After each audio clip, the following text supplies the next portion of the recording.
The sizes of our budgets, what we're going to be spending money on, has to get smaller as a function of the fact that our revenues have declined, continue to decline, and during this entire forecast period, we show them as actually being flat. Before I get too far ahead of myself, I just have sort of like 16 points. I don't want to spend a lot of time. I want to spend as much time with the citizens and business owners that are here talking about, if you were to look at our budget and you were to try to identify how do you get smaller within this context, how do you start that discussion, and what ideas should we be looking at?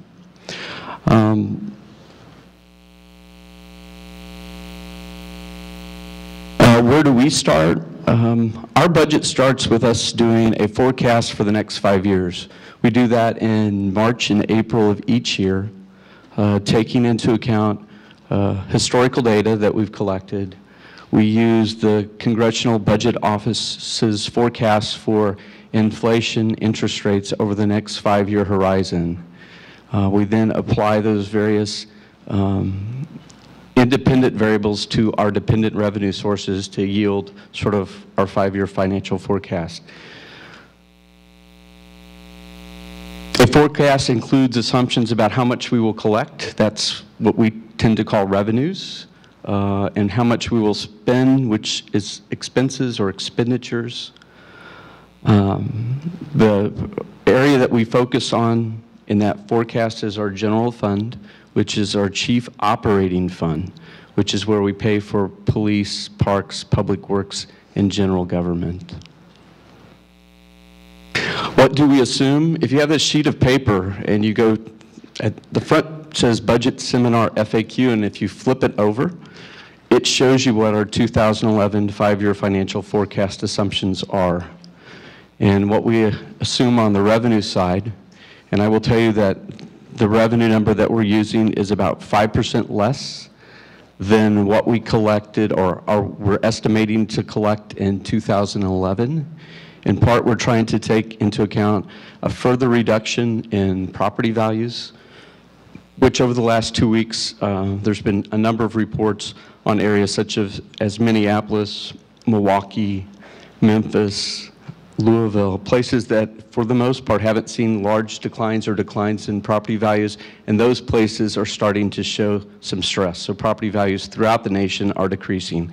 It's not isolated to Nevada, Arizona, California, Florida. It's now sort of everywhere in the United States. If you assume that there's a continued decrease in overall values, you can also assume that there's a decrease in consumption.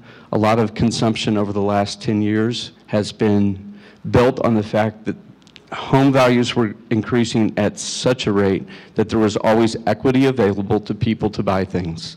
As that equity decreases and the amount of money that people owe on their house gets inverted, and right now about 1 in 4 homeowners owe more on their home than their home's worth. You have a necessary, that's throughout the nation. What happens is then you have a natural slowing in consumption, and consumption makes up a large part of our state and local incomes or taxes throughout the United States. The United States, especially state and local governments, are fairly dependent on sales tax. There are some exceptions, but for the most part, we use sales tax quite heavily. Expenditures, we assume that all expense categories will grow at 2% over the 5 years, with the exception of capital outlay. And we increase that rate in part because we have, in order to make our budget balance in the last 2 years, we have just basically cut out capital purchases just to get it to balance. So those are the primary assumptions that we used and how they're driven. If you want sort of like our forecast for the previous 6 or 7 years, I have them, and we actually did a backcast a couple years ago trying to see how close we were to our forecasted numbers. I will tell you, in the current economic environment, I don't think any state or local government has been able to react fast enough to the anticipated declines in revenues, and probably the best tale of that is Overland Park who's looking at a 46% mill increase. Their fund balances were, I believe, if I remember Bill Ebel, $65 million 3 years ago, and they're down to about $12 million now. So they've consumed almost all of their fund balance in Overland Park, which is why they need to increase their mill rate. If you take all these assumptions that we make on the back of this page and you plug them into a sheet of paper, this shows what our forecasted revenues and expenditures are in the general fund between 2012 and 2016.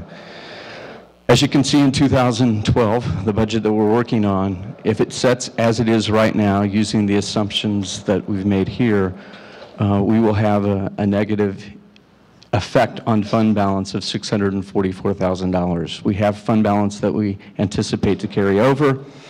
You then carry that into the next year. So in this case, we can balance through 2012 just as we are, but we consume fund balance, which is a one-time source of revenue.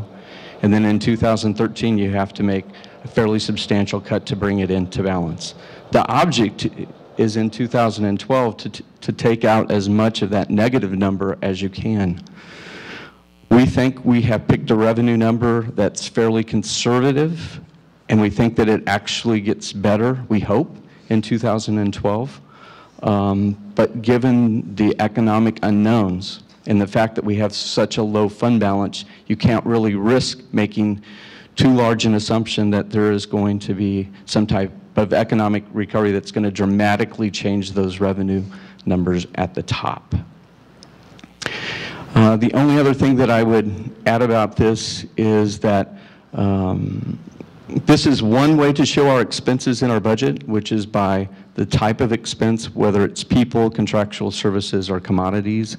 There's yet another way to show it, which is, I would call it the 3 Ps, and I'll kind of walk you to that.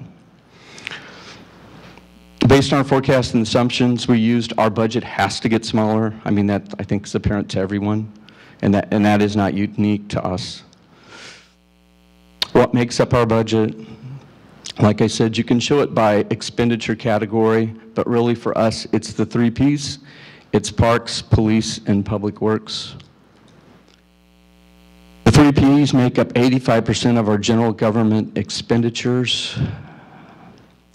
If you go to our just completed audit for 2010, there's a table, I think it's on page 48, that actually breaks up our general government expenditures. And I went back to 2004. In 2004, we were required to follow new accounting standards in terms of reporting expenses and revenues. So I used the first period in which what's called GASB 34 came into effect, which was to force local and state governments to report more like private industry in terms of our liabilities and accrued liabilities. And so this is what it looked like in 2004, and that's per our audit. If you want to look at the pies, 25.3%, that red-orange piece is police, 32% is public works, 28.4% is parks and recreation, 14.4% is general government. If you get to 2010, police and public works grew. Public works grew in part because we've made significant investments in infrastructure, and some of those investments get recorded within the Public Works Department in terms of interest that's paid on debt. The interest that we're paying on debt are all for capital improvements. Parks shrinks, general government shrinks, public works grows the most, and police grows. So if you go back to the previous slide, police and public works made up about 57% of the total pie in 2004, and in 2010, police and public works make up 67% of the total pie. So where we primarily spend our money are on police services and public works. So if you know what the forecast is and you know how we've been spending our money, the one thing that I would, and it's a quote that I use in a lot of my emails, is when you try to pick out anything by itself, you'll find it hitched to a number of other things. So it's true in our budget. You think that they're not interdependent, but they are. If you decrease the investment that you make in infrastructure, then what happens over time is that those people that are wanting to invest in their property are somewhat hesitant if the city's not investing in the roads and stormwater system. In our case, our biggest investment over the last 5 years has been Rock Creek, and that's because we had $54 million worth of property in the 100-year floodplain. In order to remove that property, took somewhere in the neighborhood of $30 million to do that. We have a stormwater utility. It's dedicated to that debt service retirement to make those stormwater improvements. Those stormwater improvements are necessary in that if you want to build or improve in a floodplain, you have to remove the floodplain. For example, it would be impossible to redevelop the old Mission Mall property if the floodplain wasn't removed, because you would violate not only the SMAC requirements in terms of the improvements, in terms of the money they provided, but you would also violate FEMA laws, which say you can't build in floodplains and also participate in getting flood insurance in your community. So the object within any FEMA floodplain is, as you make improvements, it has to be able to be built in once you're done. So we've removed about 80% of our floodplain at this point. There's some pieces that are further to the west. And with that, I'm really going to turn the discussion over to the audience. And I just pose one question, and really I want the discussion to go in whatever direction the audience wants to take it. The one thing that I told my city council members is that I really would like to see if we can get an active discussion going about our budget. I'm not here to facilitate a discussion with the city council. I'm here to facilitate a discussion with the citizens. And at the same time, I don't have an agenda. If somebody has an idea on how to, to save money or better ways that we can deliver services, I'm all for that. Sure.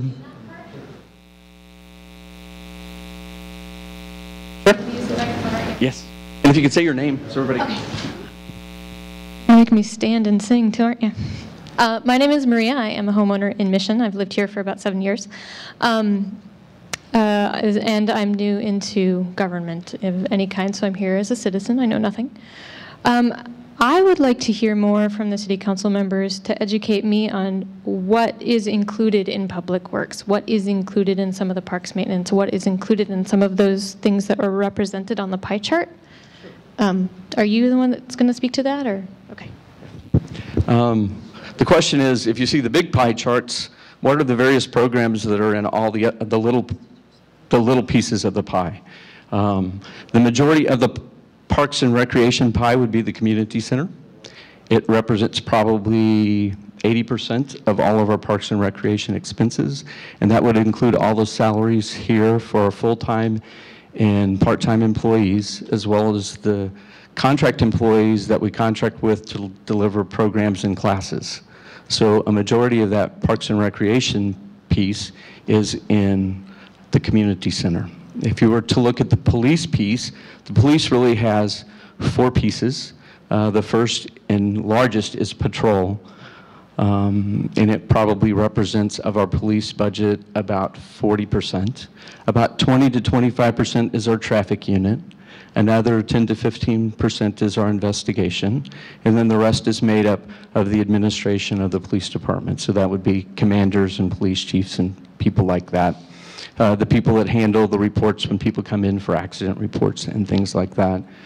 If you get over to Public Works, our Public Works budget is primarily, in those pies that were represented, made up of debt service, which is principal and interest payments on debt that we have, as well as our Public Works department, which does all of the maintenance of parks, streets, sidewalks, curbs, things related to the physical structures of the city.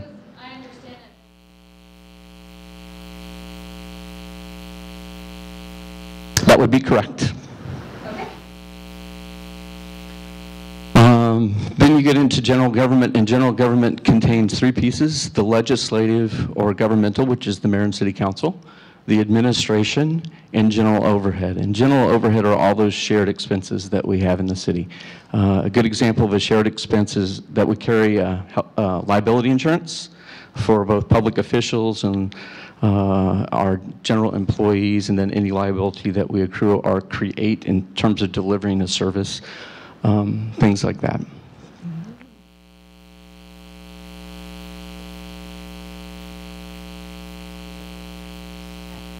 I'm Sue Kiefer, and I live here in Mission for the last 10 years. I've been a homeowner, and before that I rented. But I have a question. As far as when you're looking at the budget and you see what comes into the community center as far as revenues from all these contracted classes or the people that have their memberships here, is that offset against the budget? I mean, directly do those funds go to reduce the amount of expenses? And also the police department, is their budget offset by the amount that they take in on the tickets? In terms of how you budget, I think an offset we would call netting that revenue against the expense. We don't do that. Everything that we collect goes into the general fund, but let me talk to, if you were to look at those as net expenses, we have a council policy that says that we're going to try to generate get an 80% cost recovery at the community center, meaning that we're going to try to cover 80% of our expenses. We fall somewhere between, let's say, 70 and 80% in terms of that collection rate. When you look at that rate, it does not include capital replacement. And I would argue that if you look at capital replacement, then that recovery rate is much less. Capital replacement is like HVAC has to be replaced. The beams above the pool in 10 years need to be replaced. The roof needs to be replaced. So those types of expenses aren't included. If you're to look at what that means in terms of what the general government subsidizes the community center, well, then you're talking about somewhere between $400,000 and $600,000 when you exclude capital. If you were to look at the police department and what they generate in ticket revenues, the ticket revenues in the police department probably cover 35 to 40% of their expenses, but typically you don't see police departments generating ticket revenue to pay for themselves. They're typically a general government expense. If you looked at the total amount of property tax, and that's property tax for the city of Mission that we collect about enough to run the police department for 3 to 4 months, roughly. So a lot of our revenues come from sales tax, franchise fees, and any other consumers type sales taxes and county sales tax that we share in that's out there.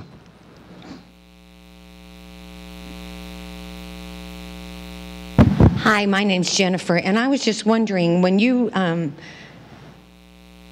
did the Sylvester Powell, wasn't there supposed to be a maintenance fund that was maintained for that building to be funded for such a thing? The consultants who did the study for the City of Mission, as they were looking to construct the community center, in their report it said that if you're going to build the community center, you should seriously consider establishing a 1% of whatever the value is, and let's pick 20 million, and on an annual basis set that money aside in order to maintain it over time so that you wouldn't have a big blip. No, it was in the consultant's report, but we have not done that. Why not? I do not know. How long? I've been here since 2003. No, we haven't. We have focused most of our efforts on fixing the floodplain, most of our capital dollars.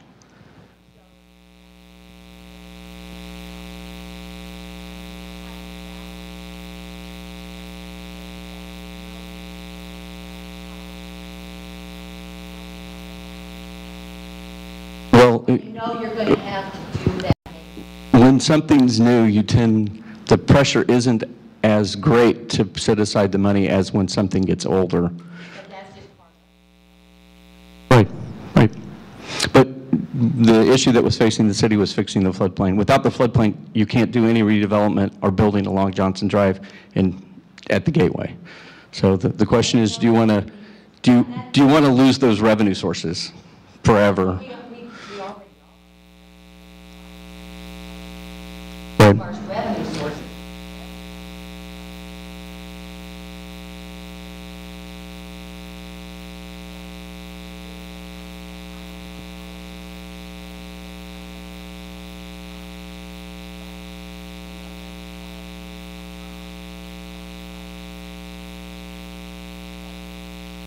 $5 years behind in a recovery. That means it hits us about 5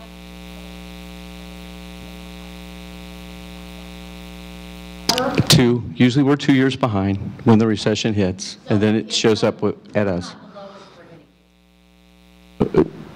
I think we might be, but I'm not. This looks all different than anything that you can compare to in the last 50 years. There's not a real good comparison out there.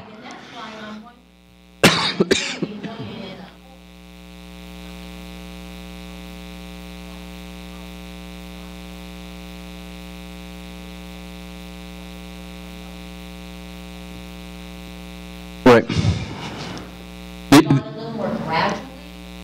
Well, almost everything that you would do would require an increase in revenues. And any increase that we've had in revenues in Mission, for the most part, have been tied to capital projects and capital improvements. Our stormwater utility, our transportation utility, those aren't funding general government. Those are funding improvements. So the question is there another way that we could have funded to maintain the community center? Sure, but my guess is it's another fee or tax, and I just don't see that there's a lot of willingness to have more fees and taxes.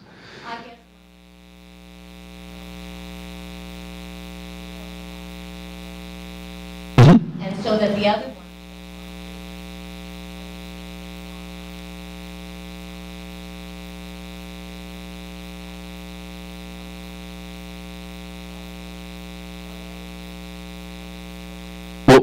I guess my question is, wouldn't stormwater and alleviating a 100-year floodplain be a maintenance item?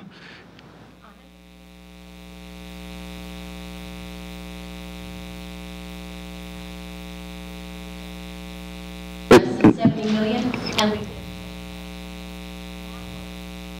Well, I mean, it's one of picking choices, and I think what the council as they went through the process is, if in the long term you want to have a viable community with a sustainable revenue base, one that will be able to pay for ongoing services, you have to figure out how to remove the floodplain so people can make improvements to their building and build buildings. If you can't do that, then that just sits vacant for the next 40 or 50 years, and my guess it becomes a real anchor and drag on the community in terms of reinvestment. Well, you said that it was $30 million. Correct. And you said that you Stormwater utility, and we make a contribution from our general fund. so it's a The contribution from the general fund is just part of the problem. The real problem is revenues continue to decline, and we are going to have to orient ourselves to a smaller budget. So if you go to a smaller budget, how do you start the process of discussing what are we willing to give up? Because it's about giving up. Sure. You can't. Correct.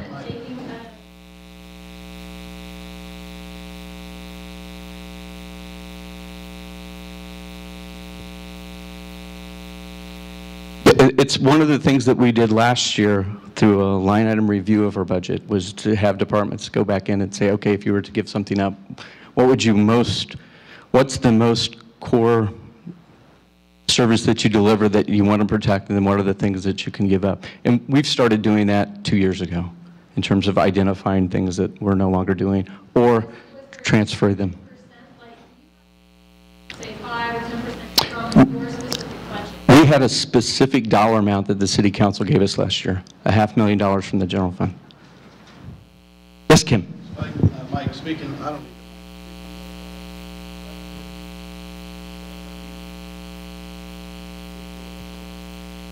Speaking of revenues, you have revenues at $9.5 million for 2012 through 2015. Can you give me and the audience the round number revenues for 2011, 10, 9, and 8? Off the top of my head, no. I said off the top of my head, I couldn't. I can tell you that we were around 10 million this year, 10.1 is what we're estimating to collect in 2011. Right. Off the top of my head. It would be an actual, which would be in our audit, and I can post those to the internet. They're going to be significantly higher.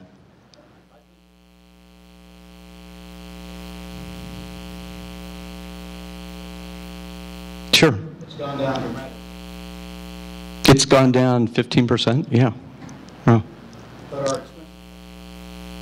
Our expenses, if you flip over, on the back side, I put actual expenses, 2008, 2009, 2010, and 2011, and we basically have not spent, they have been flat. We haven't increased. At least 15%. In 2011, we did. Have just learned In 2011, we did. what that.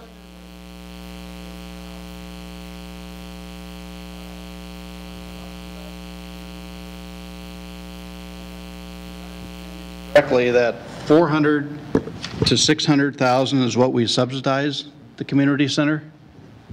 That would be correct.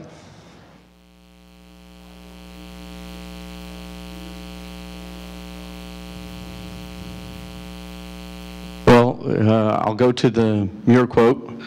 If you would increase the fees, and that would be charges for membership and classes, to recover 100% of your costs, my guess is the loss that you will have in memberships and people participating takes you to the same number that you have now.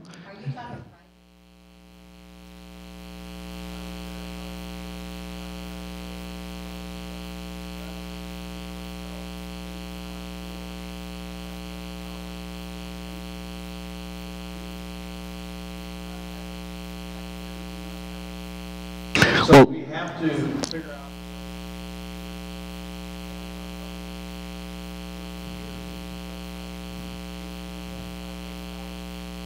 out. That's probably correct. A lot of money. And they were talking.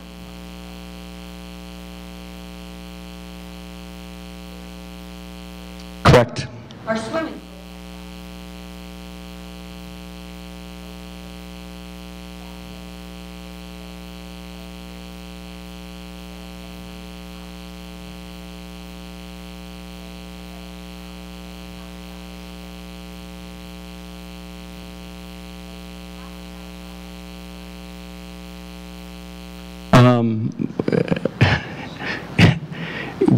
Yes, but let's back up a little bit. Let's back up to, if somebody can show me a swimming pool anywhere in the Midwest that covers 100% of its expenses. Yeah, but I'm talking about another one. So- Roland Park is a beautiful pool. You know, I mean, if we could.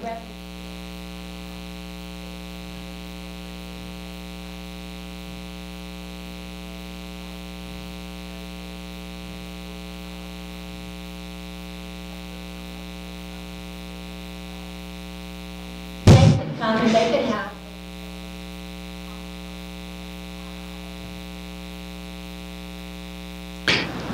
In almost every community, you are going to be subsidizing parks and recreation. In fact, it's hard for me to even try to come up with a community where parks and recreation services are paying their full weight. So parks and recreation services are subsidized in almost every community. Sure, but yeah, but.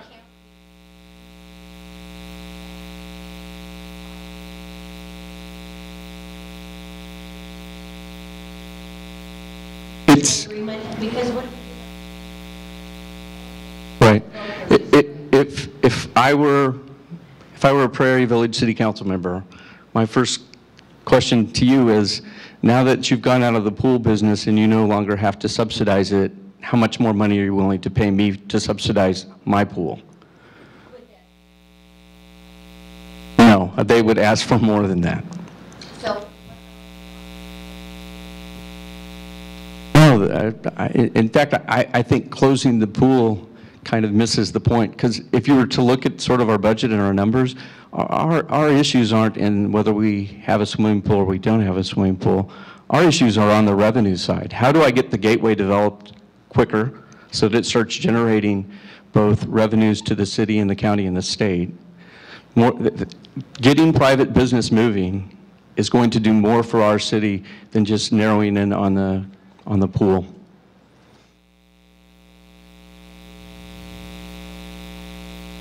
We're going to have to decrease spending. Well, then where?